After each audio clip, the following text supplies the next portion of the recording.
रुकन कानून साज कौंसिल बीआरएस व सदर तेलंगाना जागृति कल्वाकुंटला कविता ने आज बंजारा हिल्स में तेलंगाना जागृति के नए दफ्तर का इफ्तिताह अंजाम दिया। इस मौके पर कालेश्वरम प्रोजेक्ट पर कमीशन ऑफ इंक्वायरी की जानिब से बीआरएस सरबराह व साबिका चीफ मिनिस्टर के चंद्रशेखर राव को जारी करदा नोटिस के खिलाफ इंदिरा पार्क पर धरना मुनज़्ज़म करने का ऐलान किया गया।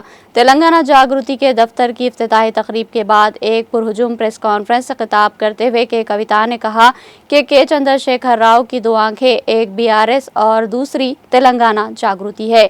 उन्होंने हुकूमत की जानिब से केसीआर को कालेश्वरम प्रोजेक्ट के हवाले से नोटिस की इजराई की शदीद मजम्मत की। सदर तेलंगाना जागृति ने ऐलान किया कि 4 जून को इंदिरा पार्क पर एक महाधरना मुनक्किद किया जाएगा ताकि रियासती हुकूमत की नाइंसाफियों के खिलाफ एहतजाज दर्ज करवाया जा सके। ये धरना तेलंगाना जागृति के परचम तले मुनक्किद होगा, जिसमें हजारों अफराद शिरकत करेंगे। उन्होंने कहा कि केसीआर ने तेलंगाना से अपनी अटूट वाबस्तगी और इस सरजमीन की मिट्टी से वालेहाना मोहब्बत के साथ हुक्मरानी की। वो तेलंगाना की शनाख्त और खुददारी की अलामत है। कविता ने पुरजोर अंदाज में कहा कि मौजूदा चीफ मिनिस्टर रेवंत रेड्डी ने आज तक जय तेलंगाना कहना गवारा नहीं किया। उन्होंने कहा कि रेवंत रेड्डी शहदाए तेलंगाना को खराज अकीदत पेश करे। ऐसा शख्स जो शहदाए तेलंगाना का एहतराम ना करे, उसे चीफ मिनिस्टर की कुर्सी पर विराजमान होने का कोई अखलाकी हक नहीं है। बीआरएस लीडर ने कहा कि तेलंगाना के मुकद्दर के सितारे खराब और गर्दिश में थे कि रेवंत रेड्डी जैसे शख्स को चीफ मिनिस्टर बनाया गया। उन्होंने पुरजोर अंदाज में कहा कि राजीव युवा विकास स्कीम का नाम तब्दील किया जाए, क्योंकि राजीव गांधी का तेलंगाना से कोई ताल्लुक नहीं था। उन्होंने कहा कि हुकूमत के प्रोजेक्ट्स और स्कीमात को श्रीकांचारी, यादी रेड्डी, कालूजी या पीवी नरसिम्हा जैसे तेलंगाना के अजीम सपूतों के नाम से मंसूब किया जाए। उन्होंने कहा कि आज तेलंगाना रियासत के पानी को आंध्र प्रदेश मुंतकिल किया जा रहा है, ताहम चीफ मिनिस्टर रेवंत रेड्डी खामोश तमाशाई बने हुए हैं। उन्होंने कहा कि 200 टीएमसी गोदावरी के पानी की मुस्तकिल मुंतकिली की साजिश पर फौरी वजाहत की जाए। रुकन कानून साज कौंसिल ने कहा कि एपेक्स कौंसिल का इजलास तलब किया जाए और मरकज से तेलंगाना के पानी के हुकूक पर तकाजा किया जाए। उन्होंने केसीआर को नोटिस की इजराई से मुतालिक इस्तिफसार किया और कहा कि क्या हर साल 20 लाख एकड़ अराजी को सैराब करने पर नोटिस दी जा रही है? क्या किसानों को रैतु बंधु, रैतु बीमा स्कीमात से फ़ायदा पहुंचाने पर नोटिस दी जा रही है? कविता ने सवाल किया कि क्या यह कालेश्वरम कमीशन है या कांग्रेस कमीशन? उन्होंने कहा कि केसीआर बाबाए तेलंगाना है, इनको नोटिस की इजराई सारे तेलंगाना को नोटिस जारी करने के मुमासिल है। बीआरएस लीडर ने कहा कि बीसी तहफ़्फ़ुज़ात के लिए तेलंगाना जागृति गुज़िश्ता 1.5 बरस से मुसलसिल जद्दोजहद कर रही है। वज़ीर आज़म से मुलाकात के दौरान रेवंत रेड्डी ने मुख्तलिफ प्रोजेक्ट्स के ताल्लुक से बात की, ताहम बीसी तहफ़्फ़ुज़ात से मुतालिक एक लफ्ज़ भी नहीं कहा। कविता ने मरकज़ में बीजेपी हुकूमत पर भी तनकीद की कि वो रियासती असम्बली से पास शुदा बीसी बिल को मंजूर नहीं दे रहे। अगर बिल को सर्द खाने में डाल दिया गया तो बीजेपी को शदीद अवामी रद्द-ए-अमल का सामना करना पड़ेगा। रेलवे रोको जैसे एहतजाज का अंदिया भी दिया। कविता ने कहा कि बल्दी इदारों में पसमानदा तबकात को 42% तहफ़्फ़ुज़ात, ख़वातीन को माहाना 2500 रुपये माली इमदाद और लड़कियों को स्कूटीज़ की मुफ्त फराहमी तक हमारी जद्दोजहद जारी रहेगी। के कविता ने कहा कि अक़लियतों, मुस्लिम, सिख, ईसाई, SC, ST के हक़ूक़ के हसूल के लिए अलहदा विंग्स कायम किए जाएंगे। उन्होंने कहा कि तेलंगाना जागृति के क़याम के 18 बरस मुकम्मल होने वाले हैं। तेलंगाना जागृति ने हर मसले पर आवाम की आवाज़ बनकर खिदमत अंजाम दी है। तेलंगाना जागृति को केसीआर और प्रोफेसर जयशंकर की रहनुमाई और फ़िक्र से तहरीक मिली है। उन्होंने बताया कि साबिक़ा दफ्तर अशोक नगर में वाक़ था, अब तेलंगाना जागृति के नए दफ्तर को बंजारा हिल्स में मुंतकिल किया गया है। कविता ने तमाम कारकुनान, मुशीरान और अवाम का शुक्रिया अदा किया जिन्होंने तेलंगाना जागृति को इस मुकाम तक पहुँचाया है। उन्होंने ऐलान किया कि अगर तेलंगाना के पानी, अवाम और हुकूक पर ज़रब पड़ती है तो तेलंगाना जागृति पूरी क़ुव्वत और ताकत के साथ मैदान अमल में आएगी और तेलंगाना के तहफ़्फ़ुज़ को यकीनी बनाएगी। జాగృతి కార్యకర్తలు కొంచెం సైలెంట్ ఉంటే ప్రెస్ వాళ్ళతో మాట్లాడదామా? జై తెలంగాణ, జై జాగృతి. అందరికీ నమస్కారం. ఇవాళ తెలంగాణ జాగృతి సంస్థను ప్రారంభించి దాదాపు 18 సంవత్సరాలు దాదాపుగా కావస్తున్నటువంటి సందర్భం. 2006లో బయటకు వచ్చి సంస్థను ప్రారంభిస్తే ప్రతి ఉద్యమ సందర్భంలో ప్రతినిత్యం తెలంగాణ ప్రజలకు వచ్చినటువంటి ఏ అంశమైనా కూడా చాలా బలంగా తెలంగాణ ప్రజల గొంతుకగా తలలో నాలుకలాగా ప్రతి ఇంటిలో ఆడబిడ్డలాగా బతుకమ్మ ఎత్తినా బోనం ఎత్తినా వారి సంబరంలో సంబరంలాగా వారి దుఃఖంలో దుఃఖంలాగా కలిసి ఉన్నటువంటి సంస్థ తెలంగాణ జాగృతి సంస్థ. తెలంగాణ జాగృతి సంస్థ పుట్టింది ఇద్దరు వ్యక్తుల యొక్క స్ఫూర్తితో. ఒకటి కేసీఆర్ గారు, రెండు ప్రొఫెసర్ జయశంకర్ గారు. కేసీఆర్ గారు తెలంగాణ రాష్ట్ర సాధన కోసం ఉద్యమించినటువంటి సందర్భంలో మాత్రమే మలిదశ తెలంగాణ ఉద్యమంలో మాలాంటి వాళ్ళందరం కూడా తెలంగాణ రాష్ట్ర అవసరాన్ని ఏర్పాటును గుర్తించి ముందుకు వచ్చి తెలంగాణ ఉద్యమంలో పాల్గొనడం జరిగింది. ఎప్పుడైతే యుఎస్ఏ నుండి ఇండియాకు వచ్చామో ప్రొఫెసర్ జయశంకర్ గారితో ఇంటరాక్షన్ ఏర్పడ్డ తర్వాత వారు మాకు ఆనాడు ఒక డైరెక్షన్ ఇచ్చిండ్రు. రాజకీయ రంగంలో కేసీఆర్ గారు అద్భుతంగా తెలంగాణ ప్రజలకు కావాల్సినటువంటి అంశాలన్నీ కూడా వివరిస్తూ ఉన్నారు, ముందుకు తీసుకెళ్తూ ఉన్నారు. ఇంకొక పక్క సాంస్కృతికంగా వెనుక పడేయబడ్డటువంటి మన ప్రాంతానికి సంబంధించి మాట్లాడాల్సినటువంటి అంశాలు చాలా ఉన్నాయి. ఒక పక్క రచయితలు మాట్లాడుతున్నారు, ఇంకొక పక్క గాయకులు ధూమ్ధామ్ పేరుతో విజృంభిస్తున్నారు. అయినప్పటికీ there is some gap, there is some space, you should think to fill that space అని ప్రొఫెసర్ జయశంకర్ గారు నాకు ఆనాడు దిశానిర్దేశం చేసినటువంటి సందర్భంలో మరి తెలంగాణ జాగృతి అనేటటువంటి సంస్థ ఊపిరి పోసుకోవడం జరిగింది. తెలంగాణ జాగృతి అని పేరు పెడుతున్నామంటే ఆనాడు చాలామంది మేధావులు అసలు తెలంగాణ పేరు లేకుండా పెట్టండి, తెలంగాణ జాగృతి అనగానే మిమ్మల్ని వెంటనే తొక్కేస్తారని కూడా ఆనాడు అనేక మంది చెప్పిండ్రు. అంత పెద్ద ఎత్తున ఆంధ్ర పాలకుల యొక్క వివక్ష ఉన్నటువంటి సందర్భం అయినా సరే తెలంగాణ జాగృతి పేరు పెట్టుకునే ముందుకెళ్తామని చెప్పి తెలంగాణ జాగృతి పేరు పెట్టి మరి సంస్థని ఇన్ని రోజులు కూడా చాలా అద్భుతంగా నడిపించుకున్నామని చెప్పి నేను భావిస్తూ ఉన్నాను. మరి ఇవాళ ఇన్ని సంవత్సరాల తర్వాత మాకు హైదరాబాద్లో ఎప్పుడు కూడా అశోక్ నగర్లో ఆఫీస్ ఉండేది. ఇవాళ అశోక్ నగర్ నుంచి ఆఫీస్ని మేము బంజారా హిల్స్కి షిఫ్ట్ చేసుకోవడం జరిగింది. ఇక్కడ నుంచి లాంగ్ లీజ్ తీసుకున్నాం మరి ఇక్కడ, కాబట్టి చాలా రోజులు ఇక్కడ మా ఆఫీసు స్థిరంగా మీ అందరి ఆశీర్వాదంతో తెలంగాణ ప్రజల ఆశీర్వాదంతో నిలబడి ఉంటుందని చెప్పి నేను మనస్ఫూర్తిగా భావిస్తూ ఉన్నాను. మరి ఇన్ని సంవత్సరాల ఈ ప్రయాణంలో అనేక మంది కలిసి వచ్చిండ్రు, అనేక మంది ఆశీర్వాదాలు ఇచ్చి పనిచేసిండ్రు, అనేక మంది కలిసి పనిచేసిండ్రు, చాలా మంది అడ్వైజర్స్ ఇచ్చి సలహాలు సూచనలు ఇచ్చి ముందుకు తీసుకెళ్ళిండ్రు. వారందరికీ కూడా మనస్ఫూర్తిగా ఉద్యమాభివందనాలు తెలియజేస్తూ ఉన్నాను.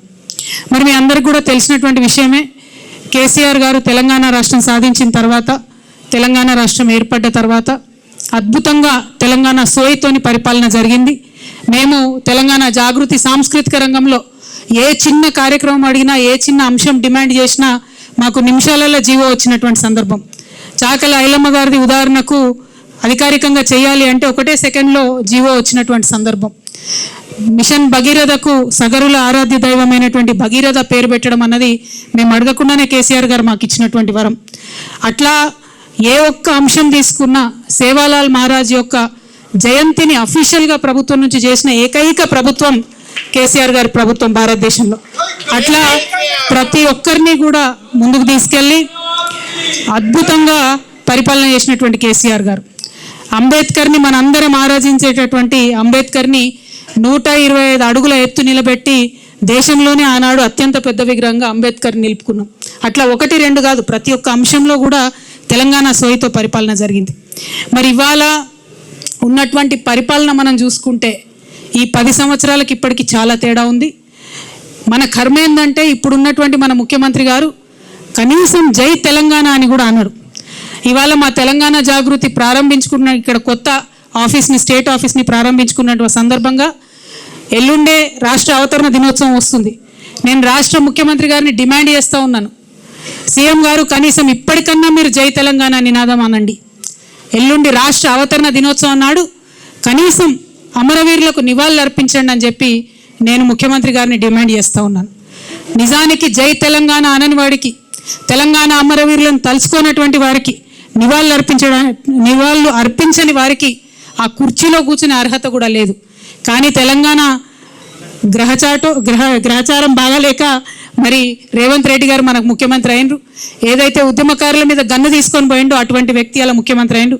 కాబట్టి ఇవాళ మేము డిమాండ్ చేస్తూ ఉన్నాం, ఖచ్చితంగా రాష్ట్ర అవతరణ దినోత్సవం నాడన్నా వారు జై తెలంగాణ అనాలని చెప్పి, అమరవీరులకు నివాళులు అర్పించాలని చెప్పి మేము డిమాండ్ చేస్తూ ఉన్నాం.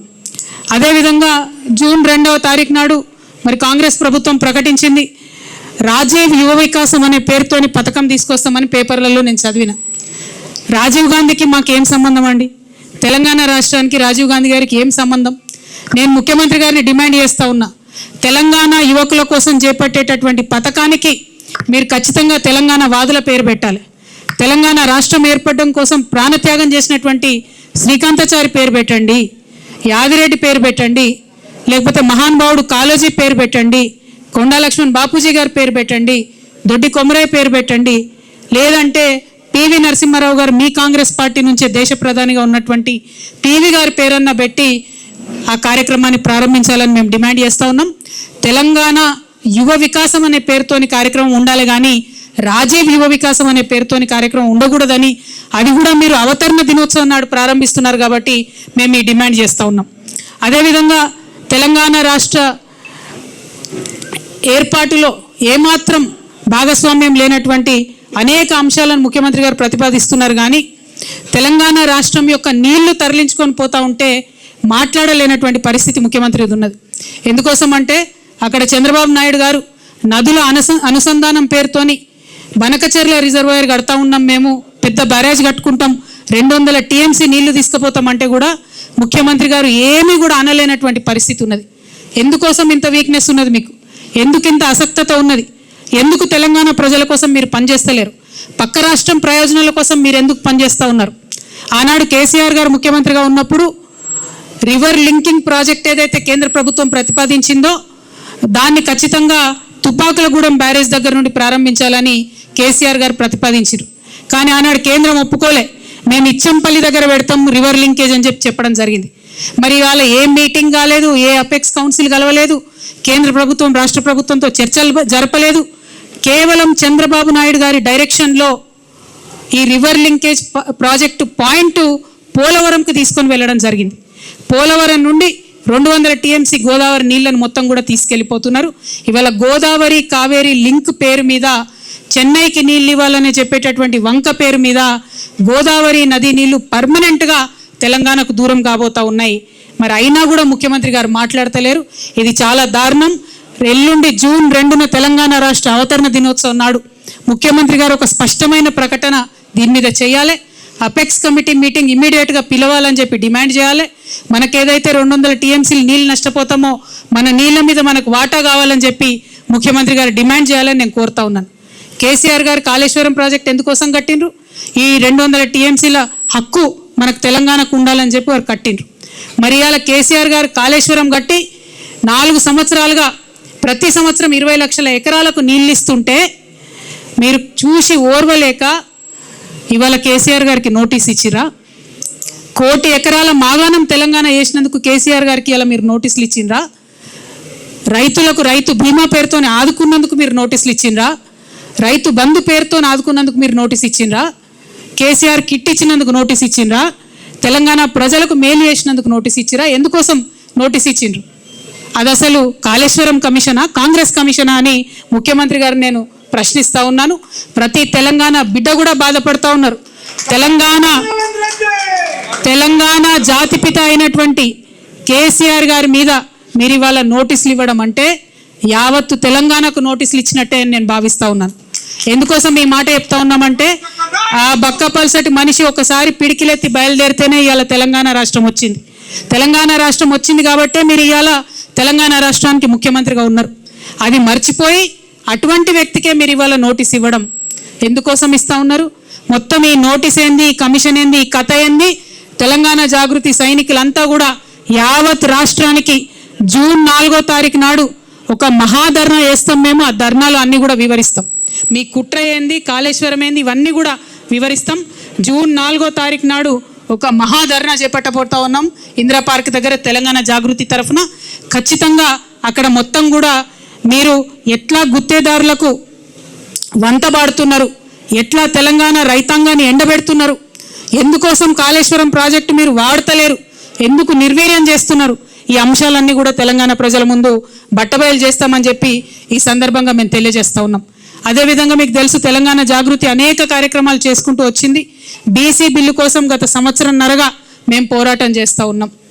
కానీ నిన్ననే ముఖ్యమంత్రి గారు వెళ్ళి మోడీ గారిని కలిసిన దేశ ప్రధానమంత్రిని అనేక ప్రాజెక్టుల గురించి మాట్లాడిన కానీ బీసీ బిల్లు గురించి మాట్లాడలేదు. ఇవాళ బీసీ బిల్లు ఈ రాష్ట్రంలో పెట్టించగలిగినామంటే, ఒకటి కాదు 2 బిల్లులు పెట్టించినామంటే దాంట్లో తెలంగాణ జాగృతి యూపీఎఫ్ పాత్ర ఉందన్న విషయాన్ని తెలంగాణ బీసీ బిడ్డలు ఎప్పుడు కూడా విస్మరించారని చెప్పి సందర్భంగా నేను గుర్తు చేస్తూ, మీరు మర్చిపోవచ్చుగాక కానీ మేము మర్చిపోలేదు. బీజేపీ వాళ్ళకి హెచ్చరిక చేస్తూ ఉన్నాం, మీరు బీసీ బిల్లును డీప్ ఫ్రిడ్జ్లో పెట్టే ప్రయత్నం చేస్తే కొన్ని రోజుల తర్వాత మళ్ళా జాగృతి కార్యాచరణ తీసుకుంటుంది. ఖచ్చితంగా కేంద్రానికి సెగదలిగే విధంగా రైల్ రోకో లాంటి కార్యక్రమాలను కూడా తీసుకొని పెద్ద ఎత్తున ముందుకెళ్తామని చెప్పి, బీసీలకు 42% రిజర్వేషన్లు లోకల్ బాడీ ఎన్నికలు పెట్టే లోపలనే తెలంగాణ జాగృతి తరఫున పోరాటం చేసి సాధించుకుంటామని కూడా ఈ సందర్భంగా తెలియజేస్తా ఉన్నాం. అట్లానే తెలంగాణ మహిళలకు మీరు ప్రామిస్ చేసినటువంటి 2500 రూపాయలు ఏదైతే ఉందో అది సాధించే వరకు కూడా తెలంగాణ జాగృతి విశ్రమించకుండా కూడా పోరాటం చేస్తుందని ఈ సందర్భంగా తెలియజేస్తున్నాం. తెలంగాణ స్టూడెంట్స్కి, ఆడపిల్లలకి ముఖ్యంగా మీరు ఇస్తామన్న స్కూటీలు ఇవ్వకుండా చేస్తున్నటువంటి మోసాన్ని కూడా ఖచ్చితంగా ప్రతి కాలేజ్కు, ప్రతి విద్యార్థి దగ్గరికి తెలంగాణ జాగృతి విద్యార్థి విభాగం నుంచి వెళ్ళి పోరాటం చేసి సాధించుకుంటామని కూడా ఈ సందర్భంగా తెలియజేస్తా ఉన్నాం. తెలంగాణ జాగృతి నుండి మైనారిటీ హక్కుల కోసం కూడా పెద్ద ఎత్తున ఉద్యమం చేస్తాం. ఎన్నడూ లేని విధంగా తెలంగాణ జాగృతిలో మైనారిటీ ముస్లిం విభాగాన్ని, మైనారిటీ క్రిస్టియన్ విభాగాన్ని, మైనారిటీ సిక్ విభాగాన్ని కూడా ప్రారంభించి మైనారిటీ సమస్యలపైన పెద్ద ఎత్తున పోరాటం చేస్తామని కూడా ఈ సందర్భంగా తెలియజేస్తూ ఉన్నాం. అట్లానే మన బంజారాల కోసం, ఆదివాసీల కోసం ఎస్టీ విభాగాన్ని ఏర్పాటు చేసుకుంటున్నాం. మేము గత 13 ఏళ్ల కింద తెలంగాణ జాగృతి నుంచి ఉద్యమించి పోరాటం చేస్తేనే ఇవాళ అసెంబ్లీలో అంబేద్కర్ బొమ్మ అక్కడ నిలబడి ఉన్నది. తెలంగాణ జాగృతికి దళిత బిడ్డలకు చాలా అవినాభావ సంబంధం ఉన్నది. అందుకే సపరేట్గా ఒక ఎస్సీ విభాగాన్ని కూడా ఏర్పాటు చేసి దళితులకు ఉండేటటువంటి సమస్యల మీద పోరాటం చేస్తామని ఈ సందర్భంగా నిర్ణయం తీసుకుంటా ఉన్నాం. అదేవిధంగా మరి అనేకమైన అంశాలు మేము పనిచేస్తూ వచ్చినాం, ఇక ముందు కూడా పనిచేస్తాం. మేము పనిచేస్తుంటే ఓర్వలేనటువంటి కొంతమంది మరి చాలా మాటలు మాట్లాడుతూ ఉన్నారు. వారందరి ఆశల్ని అడియాశలు చేస్తూ నేను ఇవాళ ఒక ప్రకటన చేస్తూ ఉన్నాను. కేసీఆర్ గారికి 2 కళ్ళలాగా ఒక కన్ను బీఆర్ఎస్ అయితే ఇంకో కన్ను జాగృతి అయి నిలబడుతుందని చెప్పి ఈ సందర్భంగా మేము తెలియజేస్తూ ఉన్నాం. కేసీఆర్ గారి మీద ఈగ వాలితే కూడా ఊరుకోము. రేవంత్ రెడ్డి గారు ఆనాడే మీరు గన్ను పట్టుకొని ఉద్యమకారుల మీదకి పోతే మిమ్మల్ని చుక్కలు చూపించినాం. భయపడి తెలంగాణలో తిరగలేక మీరు గన్ను పట్టుకొని ఆనాడు తిరిగిండ్రు. ఇదే బీజేపీ నాయకులు తెలంగాణ రాష్ట్ర సాధనలో వెనుక ఉంటే ఆనాడు ఎండల లక్ష్మీనారాయణ లాంటి వాళ్ళు ఒకరో ఇద్దరో ముందుకొచ్చి రాజీనామా చేస్తే ఇదే తెలంగాణ జాగృతి గల్లీ గల్లీ తిరిగి నిజామాబాద్లో తెలంగాణ వాదాన్ని నిలబెట్టుకున్న విషయాన్ని కూడా గుర్తు చేస్తున్నాం.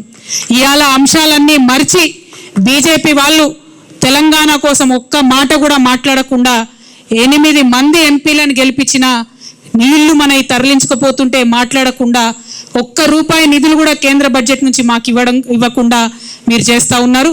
ఖచ్చితంగా బీజేపీ వాళ్ళు ఒకవేళ బీసీ బిల్లు మీద మీరు ముందడుగు వేయకపోయినా, గోదావరి జలాలలో మన వాటాను కాపాడకపోయినా మళ్ళీ తెలంగాణ జాగృతి పవర్ ఏందో ఖచ్చితంగా చూపిస్తాం అని చెప్పి ఈ సందర్భంగా తెలియజేస్తూ, మరి ఇన్ని రోజులు అనేకమైన అంశాల మీద పోరాటం చేసినటువంటి జాగృతి సంస్థ ఇంకా పెద్ద ఎత్తున విస్తరించుకొని తెలంగాణ ప్రజల దీవెనలతోని ముందుకు వెళ్తామని ఈ సందర్భంగా తెలియజేస్తూ, మరి మేము కొత్త ఆఫీస్ ఇక్కడ ఏర్పాటు చేసుకున్న సందర్భంగా తెలంగాణ తల్లులందరి దీవెన కూడా మాకు ఉండాలని చెప్పి, తెలంగాణ అన్నదమ్ములందరి యొక్క సహాయ సహకారాలు కూడా మాకు ఉండాలని చెప్పి మనస్ఫూర్తిగా నేను కోరుకుంటూ, ఇంత పెద్ద ఎత్తున ఇక్కడికి వచ్చి మా ఆఫీస్ని సందర్శించి మాకు చేయూతనిచ్చినటువంటి మీడియా మిత్రులందరికీ కూడా మనస్ఫూర్తిగా నేను ధన్యవాదాలు తెలియజేస్తూ మరి మా మహాధర్నా యొక్క పోస్టర్ని కూడా ఇప్పుడు రిలీజ్ చేసుకుంటామని ఈ సందర్భంగా తెలియజేస్తున్నాను. Thank you. జై తెలంగాణ, జై జాగృతి, జై కేసీఆర్, జై తెలంగాణ.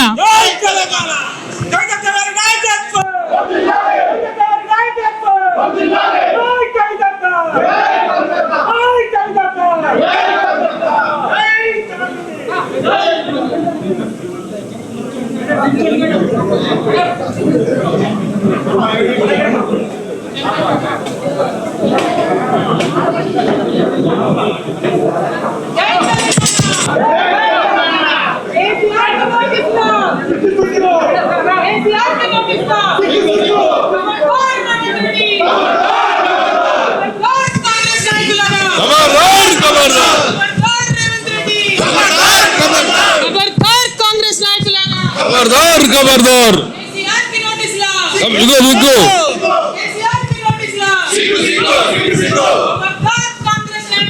खबरदार खबरदार जय जय तेलंगाना, जय जय केसीआर, जय जय जागृति.